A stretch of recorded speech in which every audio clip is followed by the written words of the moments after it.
oso gaztea zara eta denbora diotean estreinetu zara bigarren bemailan, zelan doa aklimatazioa?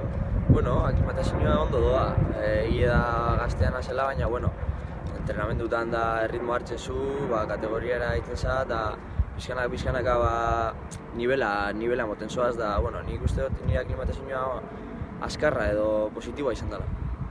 Taldeak astero sartzen ditu golak, baina jasotzen ditu ere. Atea hutsean usteko gogoa dekozue?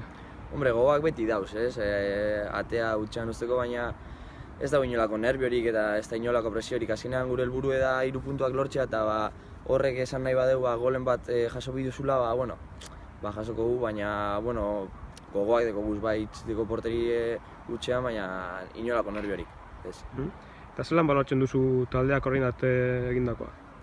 Positiboki baloretan doz, ikusi da progresio bat lehenengo jornadatik ona, da nik uste dut taldea pixkanaka hobera doala, da emaitzak ailegatuko diez.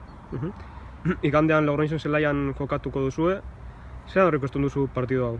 Bueno, gogo askokin ikusten dugu partidue, da lasaitasunez bai, gu bakigu zertagoaz, 3 puntuen bile dela, da kriston lasaitasunegaz afrontagu partidue. Pasaren Larun batean Zornotzako 5 jokalari izan zineten deialdian, eta hamaikakoan 3 agertu zineten.